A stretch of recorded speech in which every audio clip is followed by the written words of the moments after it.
plot or the chain for x.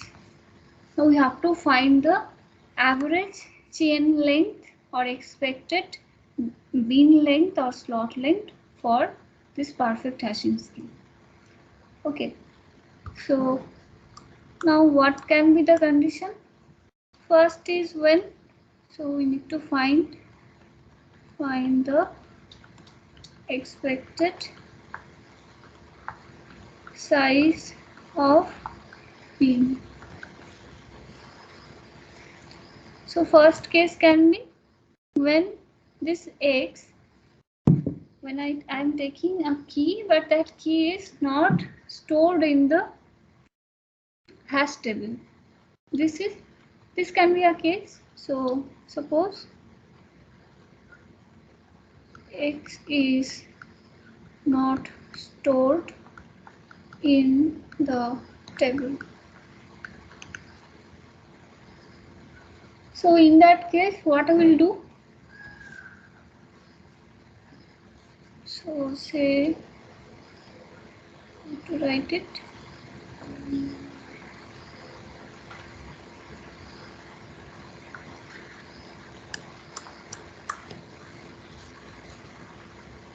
So here, okay, say I am again taking an indicator variable. See, if we take an indicator variable xij, which means on any other element, similarly say hi equals to probability that hi equals to hj. Now if I take xij with respect to this small x, that is I want to see if any other element is in the same bin as x. So that will be something like this, small x and j. Then what will be this probability value?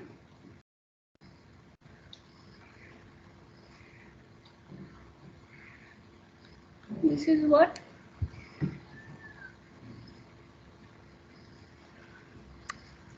One by n, like n were the number of slots here. Okay, if we have m number of slots, m number of, if I write it as slot, then it will be confusing, no? Then just write it as m is the size of the table and n is the number of keys. So these are our input. So in that case, probability of xi, capital X, xj equals to 1. That is, at least we have got one collision, another element we have found that has been mapped to the same location as the location of x it is supposed to be. That will be equals to this collision, as we are taking from universal hash family, that will be 1 by m. So this is what we are going to use next. So for now, for any value of this j, we can calculate. So e of x will be sum over all such xj. Now what is the range? X is not present in the list.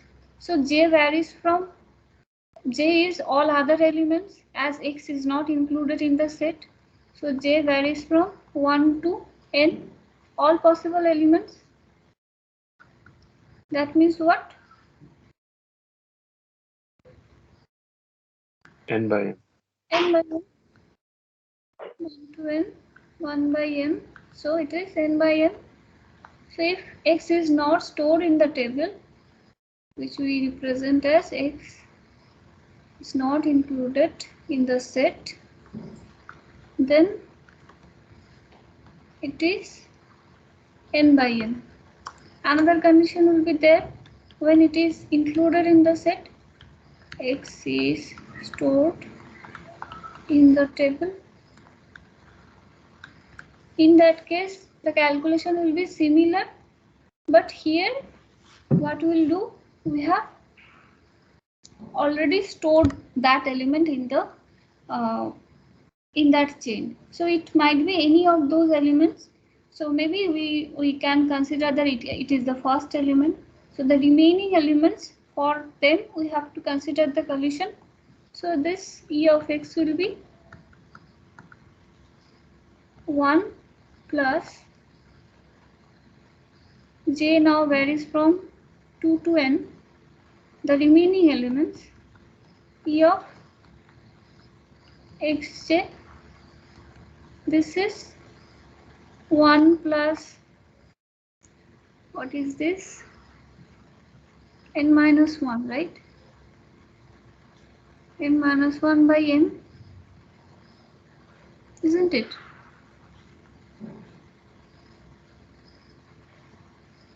I think I have done it correctly. So Yes. we get two conditions.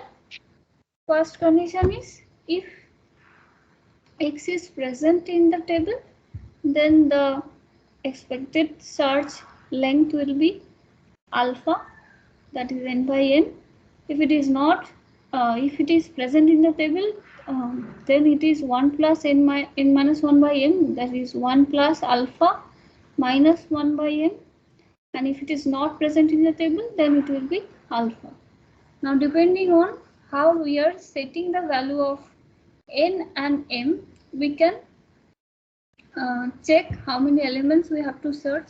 So for example, if we take, if n equals to m, then at maximum how many elements we have to search before we can find, like expected number of elements to search, expected number of elements to search before we can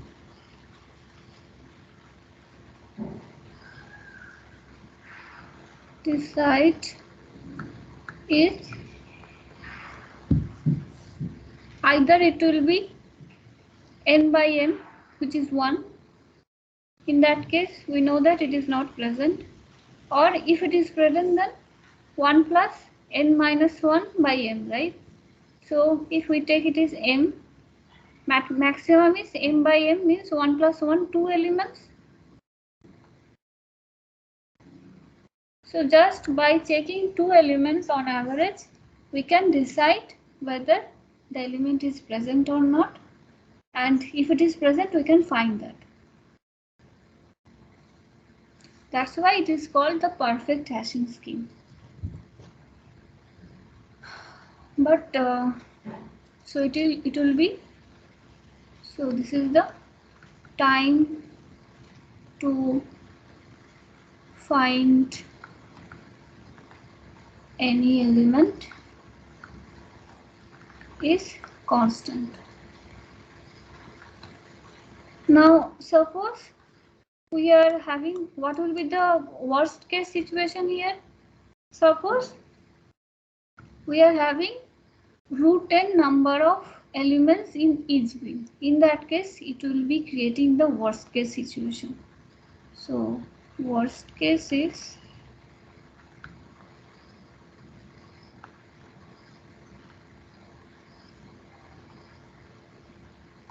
when each bin contains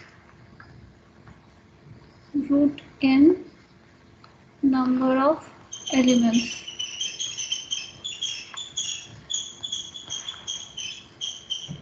You can check it that if you have root n number of elements, then the chain length will be like root n. So root n means if that is not going to be constant, right? So it will be 1 plus root n. So root n to the power half, right? So it will be almost order of n. So this is the problem. To solve it, what we can do is we can take m as n square. So solution is take m equals to n square. If we take m equals to n square, then in no way you can get root n number of elements at one slot. So that's why you can solve it. But what will be the problem? Again, some problem will come.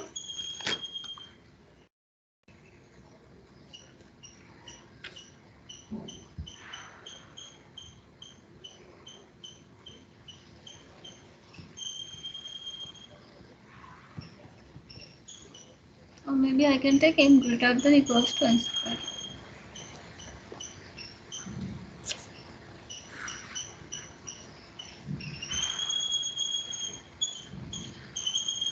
Is storage an issue? Hmm? Will storage be an issue? Because this Yeah, one. storage will be the issue, no? Because here for any n element we are taking n square number of slots. Slots. Yeah. It's too huge.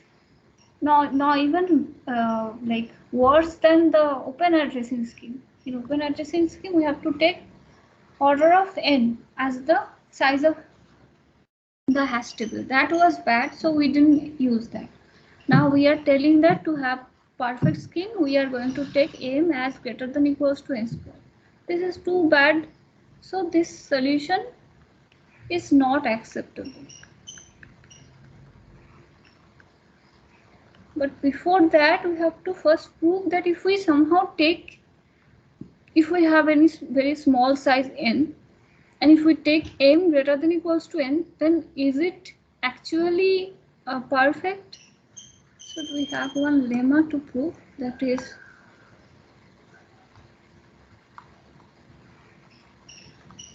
if we take this two universal hash family and n greater than equals to n square. So for two universal hash family,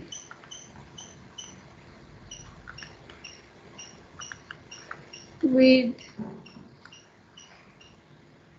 m greater than equals to n square, then the probability of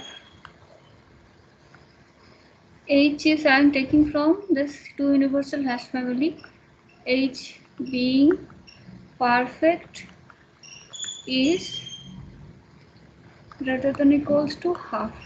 This is one important lemma. That means if you take the size of the hash table as greater than equals to n square, then with at least more than half probability it will be a perfect hashing scheme. Okay, so let us try to prove it. Here we are going to use the previous result. We took two universal hash family, right? Two universal hash family means we know that h of xi equals to h of xj. This probability is equal to, it is lesser equals to, right? Lesser equals to 1 by m. That was the property of two universal hash family. So if I take this probability value as an indicator variable xij, then xij equals to 1. This I take xij equals to 1 if they are equal, if h of xi equals to h of xj, otherwise it is 0. And if I take the, so e of xij, this is less or equals to 1 by m, right? Therefore, over all possible xij, so e of x will be sum over all possible xij for all ix ij where I not equals to j, e of xij, right? So this is less or equals to sum over I not equals to j 1 by m. So we can write it as n into n minus 1 by 2. So I am taking all possible pairs. I have n number of elements which I am going to map. So for all possible pairs there can be collision. So I take all possible pairs. That means it is n into n minus 1 by 2 into 1 by m, nc2 into 1 by m, right? So this one is n square by 2 into 1 by m, n square by 2m minus something. So that is less than n square by 2m. Maybe this value you remember. This value we used in Markov's inequality. So using Markov's inequality, what we got from Markov's inequality, so that is probability of x greater than equals to n square by m. This is less or equals to probability of x. This one is n square by m is 2 into ex, x greater than equals to 2ex. This is less or equals to what? Ex by 2ex. So half. Yes. That means what? If we take m greater than equals to n square, so if n is greater than equals to n square, then what it becomes? Probability of x greater than equals to 1, right? N square, so it is greater than equals to 1, that is less or equals to half. What is this x? X means total number of collisions, right? Sum of xij. Xij is individual collisions in the bin and x is for all elements. So that means from this what we can write is probability of x less than 1 is greater than half. To be or to have collision, more than one collision is at maximum it is half, or to have no collision, less than 1 means no collision at all, is that probability is more than half. Got it? That's why this scheme is called perfect hashing scheme. That is, if you, so this means what? If you take this perfect hashing scheme, then Markov inequality tells that the probability of collision becomes at maximum half. You have less than 50% chance of having any collision. Okay, so this means probability of collision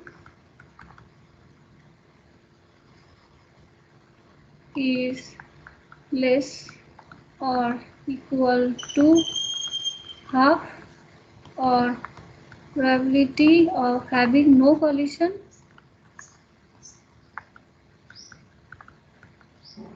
is more than half.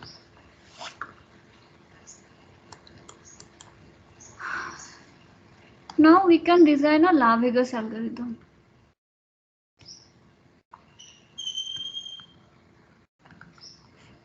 What should be our approach? this probability is half, right? So half means if I just instead of searching for instead of randomly picking up only one hash function, maybe I can pick up one hash function. I will try the hashing. If there is a collision, I will discard it. Otherwise, I will pick up another hash function. And as it is half, that means at maximum, I have to, like on average, at maximum, I have to take only two hash functions. I have to pick up two hash functions randomly from the set of universal hash functions such that there will be no collision at all. Okay, so LaVegas algorithm will be to ensure that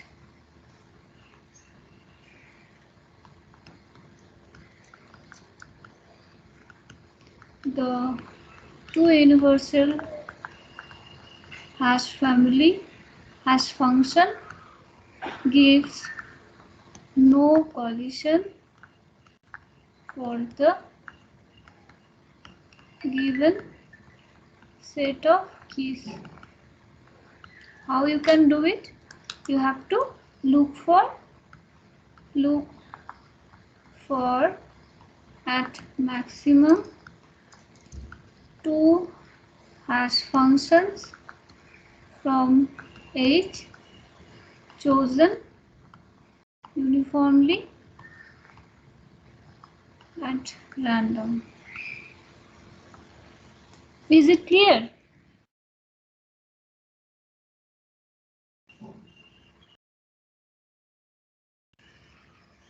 What should be our approach? We have a universal hash family. If I pick up any random hash function from there, the probability of collision becomes less or equals to half. Okay. So there is 50% chance of less than 50% chance of collision. Now I choose, I test whether that hash function is giving us any collision or not. If there is a collision, then I just discard it. We pick up another hash function from the same hash family. Now we test it. We test the keys with that hash function. If there is a collision, whenever there is a collision, we discard it. And this probability half, it indicates that at maximum we have to try only two, not at maximum. If to say that it is at maximum, I have to apply the other inequalities also. On average, I have to test for only two times. That is, I have to take two individual hash functions from the hash family, and if I test them, I will find one of them to be giving no collision for the given set of keys. Okay, that is our LaVegas algorithm to find the perfect hashing schemes hash function. Okay, so this is if in case we stick to we just accept that our storage requirement is m equals to n square, we are happy with it. In that case, we can find the perfect hash function that will give you no collision. Okay, this is the perfect hashing scheme we discussed so far. Now, like you told that there is the problem that m will equals to greater than equals to n square. So at least I have to take n square number of slots. So if n is large, this is not a practical solution. Although theoretically it is looking that we are not going to have any collision at all. So what we can do? Any idea?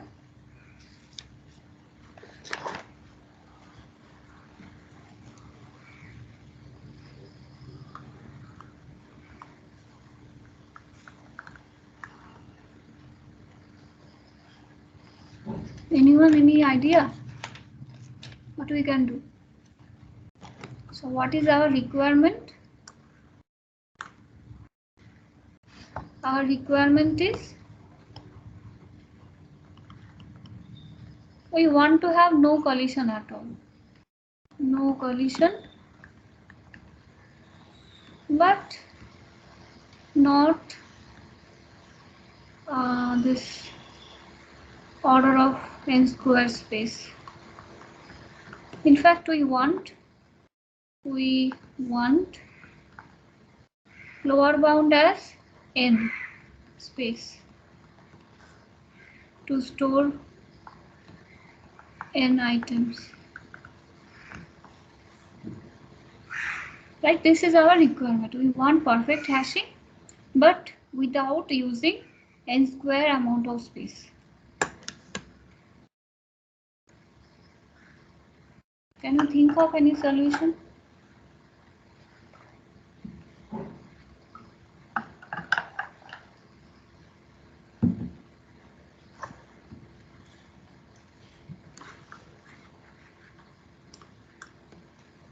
That's called two-level perfect hashing scheme. Solution is there, that is called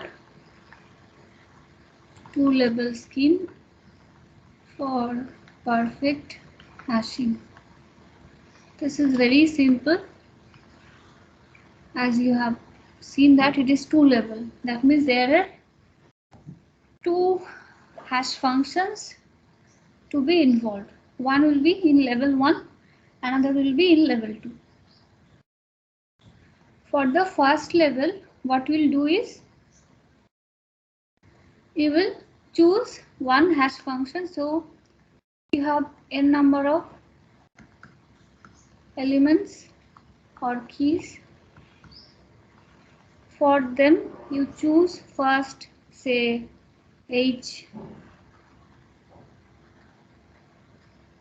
H1 maybe.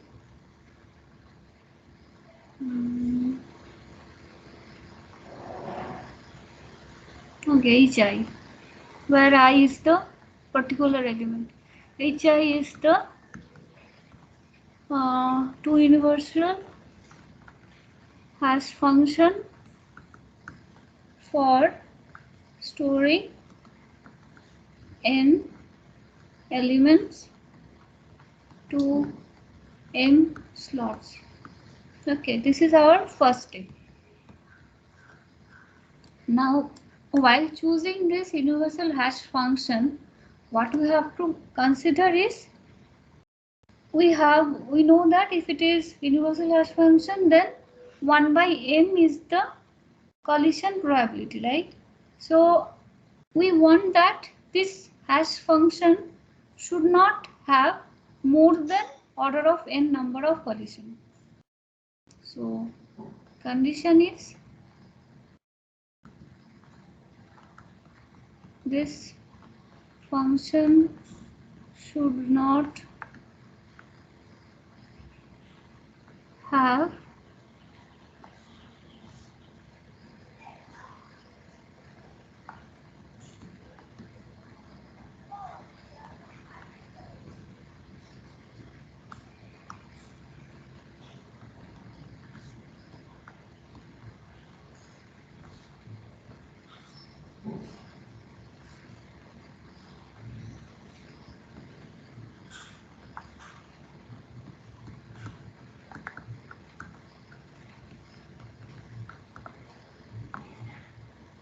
okay.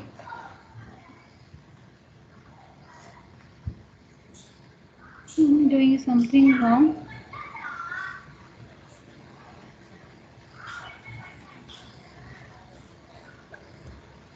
I have n number of elements. So how many collisions I can get? In into n minus 1 by 2. But I want to choose a function such that it doesn't give more than n number of collision or order of n number of collision. You can simply write n also. This is the requirement. So from the universal hash family, just like the previous Lapidus algorithm, we have to choose this hash function carefully. Now, so we are allowing some collisions. That means for some slots there will be a chain created, like for some elements, some of the index values in the hash table, there will be a chain created. So for the chains, so for the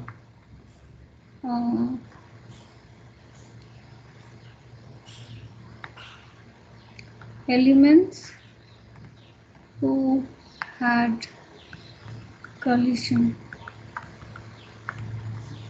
Here, for each of this chain, what we'll do?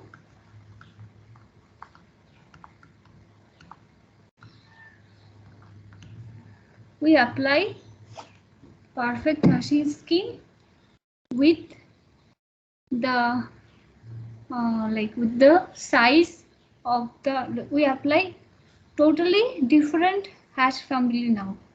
Another hash function from another hash family, a separate hash table for which there are n square. So if I have, say I have chain of size, say kj, then I use a separate table, SCPE, right? Or it is, I think it is wrong. Where is the wrong? Where is I have done mistake? Can you tell me? Anyone? SCPARAT or SCPARET? Which one? Separate. Okay. Use a separate hash table of size kj square. Now if I use kj square and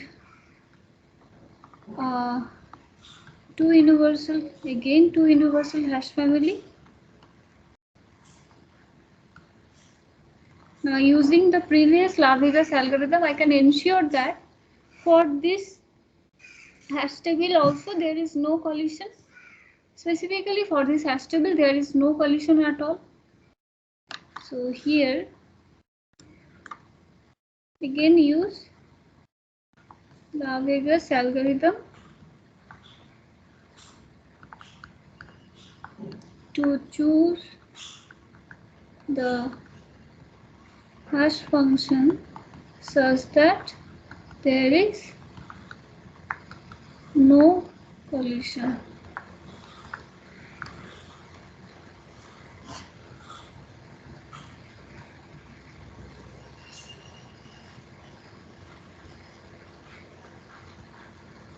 So this one, the first hash family and second hash family, they are actually different.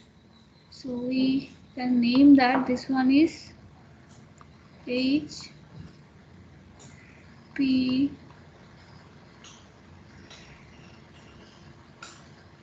M, where we have m number of slots. This is H P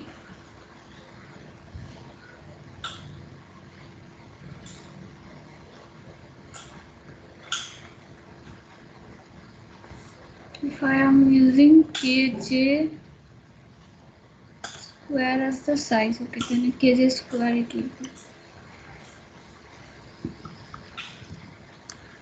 Okay, this is the scheme. Now we have to prove that for this scheme actually. So prove this scheme finally uses order of n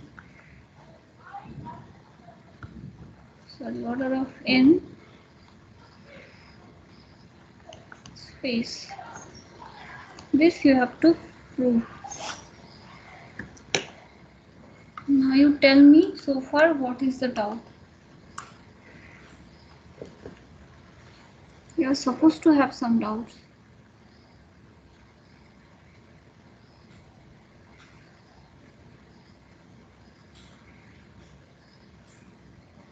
No?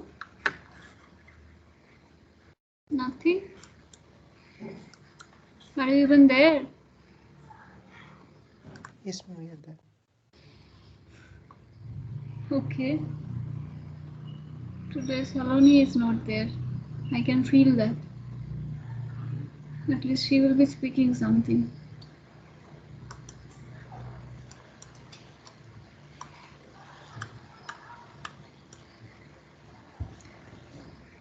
Any doubts so far?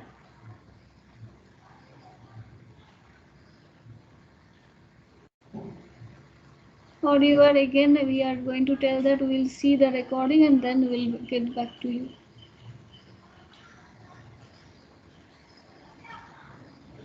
Okay, you don't ask me that how come you are sure that this will be like we are using 2 level, so it might come that it will take more than this order of n space because we are using 2 tables now. How you are sure that this will work, right?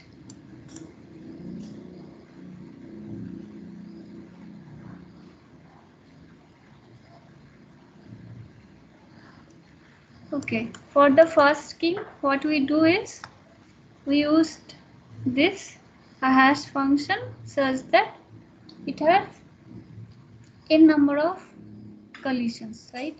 So using the previous inequality, probability of x greater than equals to n square by n, that was less or equals to half, right? Now we took m equals to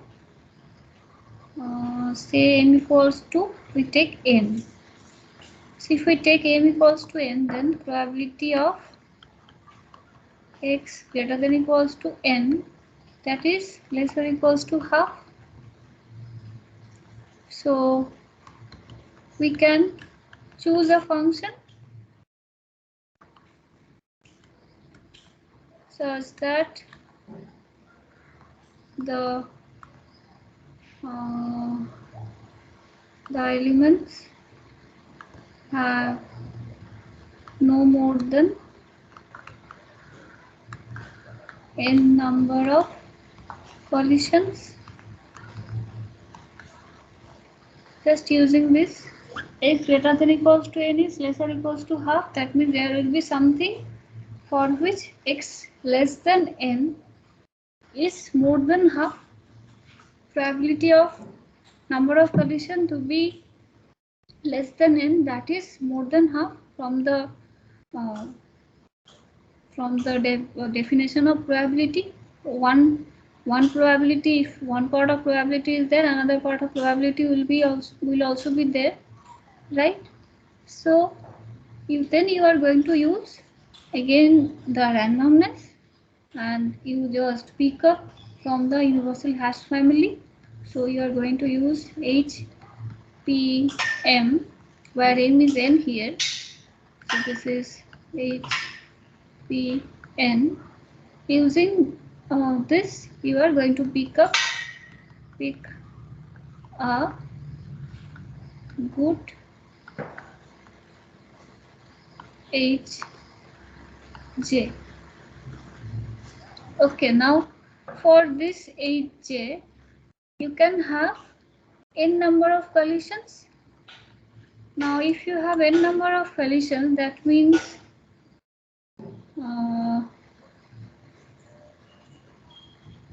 say we have C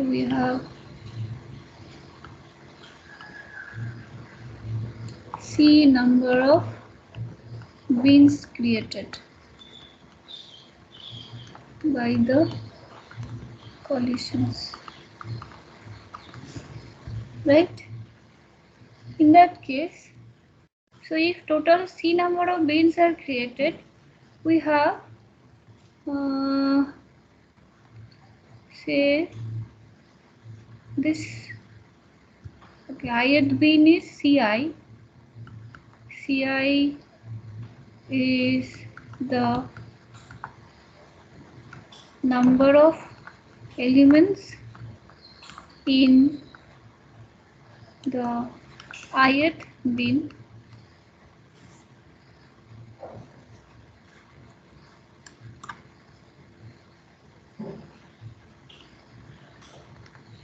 So total C number of bins which C can be like any number from 1 to n, and at each bin we have Ci number or small ci number of elements. Now for each bin, how many number of collisions can have? So at each bin, number of collisions is, you have class, right? Can I take another 5 minutes? We have at 3 p.m.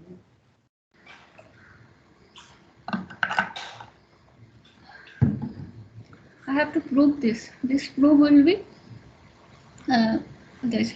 You can see, you can find that proof in book also. It will be 4n. Okay, so should I stop, or I can take another 5 minutes, but you don't have time probably. Do you have time? Quickly. This. No minutes. No. Busy. Okay, then we'll continue in the next class. By that time, you just go through it.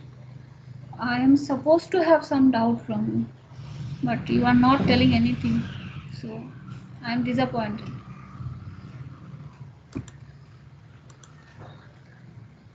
Okay then.